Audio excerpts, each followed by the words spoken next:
صلی علی نبینا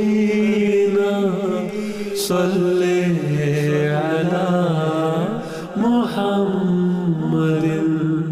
رسول اللہ صلی اللہ علیہ وسلم نے فرمایا، اگر تم اللہ پر ایسا توکل کرو جیسا کہ حق ہے تو تمہیں ویسے رزق دیا جائے گا جیسے پرندوں کو دیا جاتا ہے۔ وہ خالی پیٹ صبح کو نکلتے ہیں اور بھرے پیٹوں سے شام کو واپس آتے ہیں۔ توکل کا مطلب یہ نہیں ہے کہ تم نے ادھر توکل کیا ادھر روٹی مل گئی کہیں سے۔ توکل کا مطلب یہ ہے کہ انسان اصرار کے ساتھ توکل پر بیٹھا رہے اور پھر یقین کرے کہ بالآخر میرا خدا میرے رزق کا سامان پیدا کر دے گا۔ چنانچہ حضرت یوسف علیہ السلام کی روایات سے یہی پتہ چلتا ہے کہ اس وقت بچا کے رکھنا چاہیے، یہ نہیں کہ جو آیا وہ سب کچھ خرچ کر دیا۔ اب یہ بھی توکل کے خلاف ہے کہ جو آیا سب کچھ خرچ کر دیا کہ اللہ نے دیا اور بھی دے دے گا۔ پھر فرماتے ہیں انسان کو مشکلات کے وقت اگر سے اضطراب ہوتا ہے مگر چاہیے کہ توکل کو کبھی ہاتھ سے نہ جانے دے۔ سورہ یونس آیت 85 اور 86۔ اور موسیٰ نے کہا، اے میری قوم، اگر تم اللہ پر ایمان لائے ہو تو اسی پر توکل کرو اور تم پھر حقیقت فرما بردار ہو جاؤ۔ تو انہوں نے جواباً کہا، اللہ پر ہی ہم توکل رکھتے ہیں، اے ہمارے رب ہمیں ظالم لوگوں کے لیے ابتلا نہ بنانا۔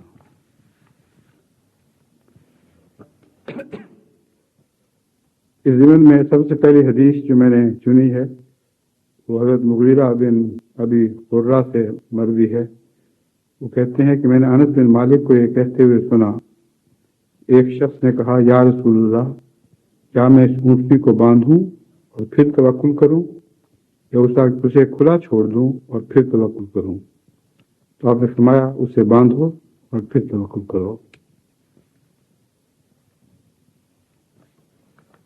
حضرت مسیح موعود علیہ السلام اسی حدیث کی تشریح میں فرماتے ہیں، خدا تعالیٰ پر بھروسہ کہ یہ معنی نہیں ہے کہ انسان تدبیر کو ہاتھ سے چھوڑ دے، بلکہ یہ معنی ہے کہ تدبیر پوری کر کے پھر انجام کو خدا تعالیٰ پر چھوڑ دے، اس کا نام توکل ہے۔ اور اگر تدبیر نہیں کرتا اور صرف توکل کرتا ہے تو اس کا توکل پھوکا، جس کے اندر کچھ نہ ہو، اس کا توکل پھوکا ہوگا۔ اور اگر میری تدبیر کر کے اس پر بھروسہ کرتا ہے اور خدا تعالیٰ پر توکل نہیں ہے تو وہ تدبیر بھی پھوکی، یعنی جس کے اندر کچھ نہ ہو وہ تدبیر بھی پھوکی ہوگی۔ ایک شخص اونٹ پر سوار تھا، حضرت صلی اللہ علیہ وآلہ وسلم کو اس نے دیکھا، تعظیم کے لیے نیچے اترا اور ارادہ کیا کہ توکل کرے اور تدبیر نہ کرے، چنانچہ اس نے اونٹ کا گھٹنا نہ باندھا۔ جب رسول اللہ صلی اللہ علیہ وسلم سے نکل آیا، دیکھا کہ اونٹ نہیں ہے، واپس آ کر حضرت صلی اللہ علیہ وسلم سے شکایت کی کہ میں نے تو توکل کیا تھا لیکن میرا اونٹ جاتا رہا۔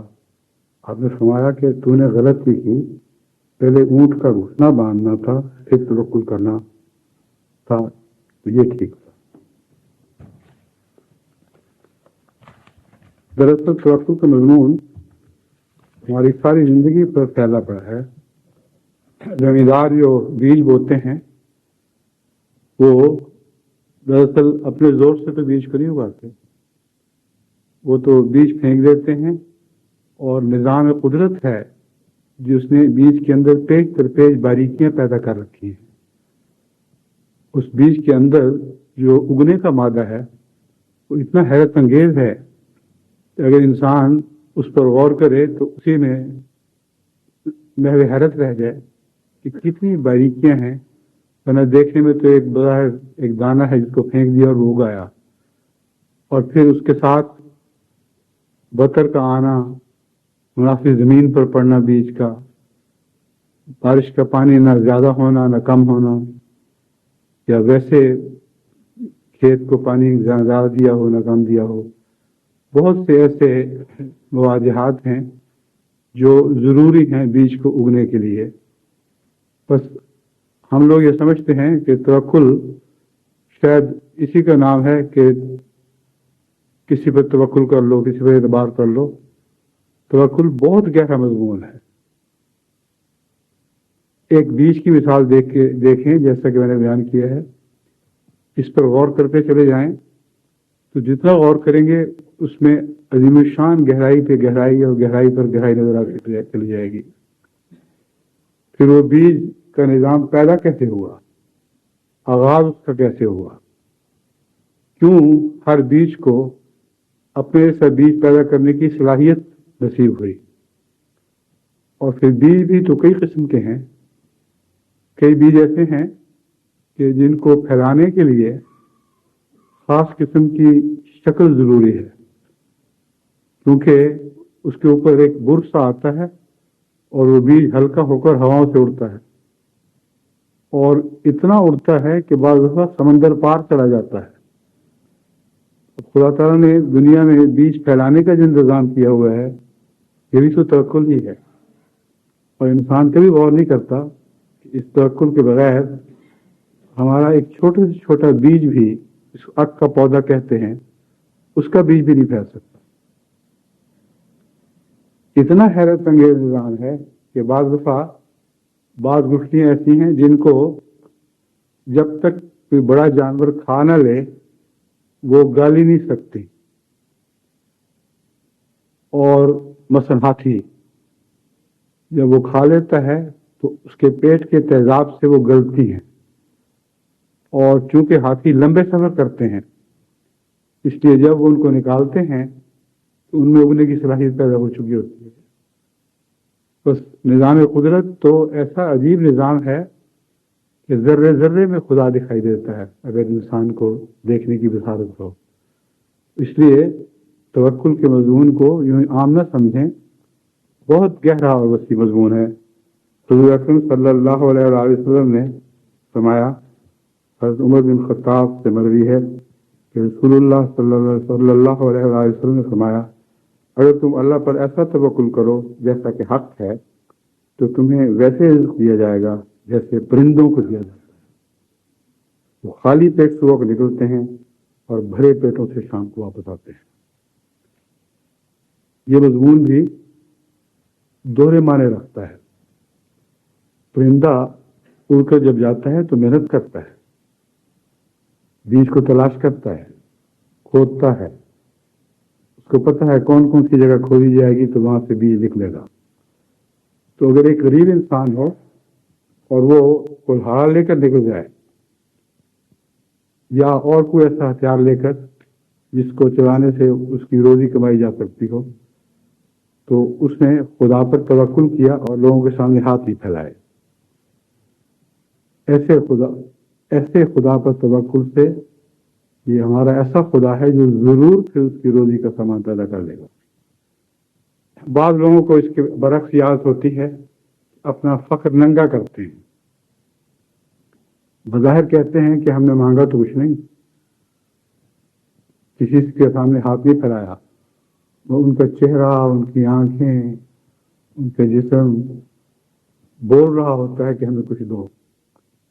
قرضی کے پہچاننے والے پہچان لیتے ہیں، ان کی پیشانیوں پر جو علامتیں ہیں ان سے ہی پتہ چل جاتا ہے.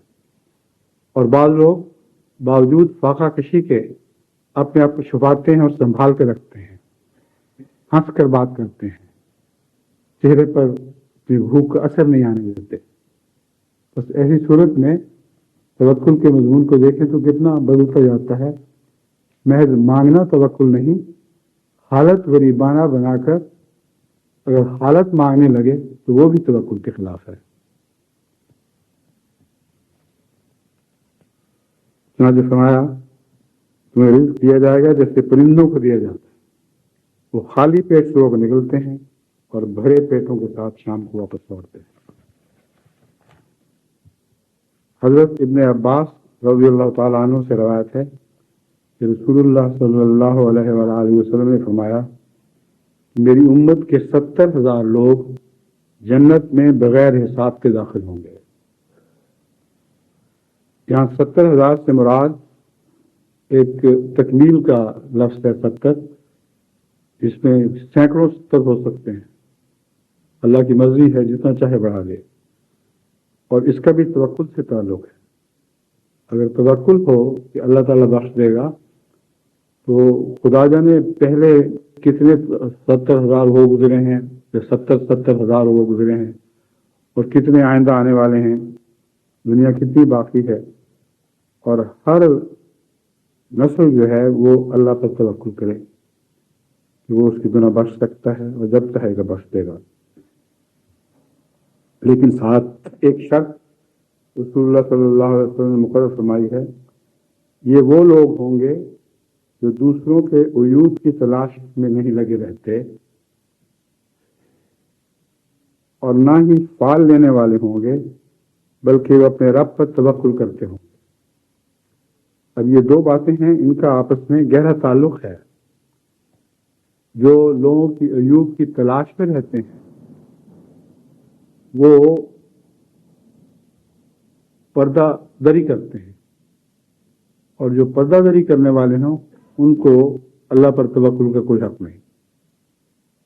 کئی گناہ اچھل کر خود بخود باہر آ جاتے ہیں، وہ جب خدا مناسب سمجھے ان کو باہر نکال دیتا ہے. مگر ایک مومن، ایک نیکجان انسان گناہ کی تلاش میں نہیں رہتا، اور جو گناہ کی تلاش میں نہیں رہتا اللہ بھی اس سے ویسے ہی سلوک فرماتا ہے. اور دوسرا ہی نہ فال لینے والے. فال لینے کا مطلب یہ ہے کہ اٹکل مار کے بعض دفعہ پیروں سے، بعض دفعہ دوسری چیزوں سے فال لی جاتی ہے کہ یہ ہو جائے گا تو یوں کروں گا، وہ ہو جائے گا تو یوں کروں گا. یہ ساری گپیں ہیں، اس کو توکل نہیں کہتے. توکل یہ ہے کہ غور کرے کہ یہ راستہ بہتر ہوگا، اور حالات یہ بتاتے ہیں کہ بظاہر یہ راستہ بہتر ہوگا، پھر اس راستے کے پیچھے چل پڑے. فال نکالنے والے تو ہمیشہ دھوکہ کھاتے ہیں.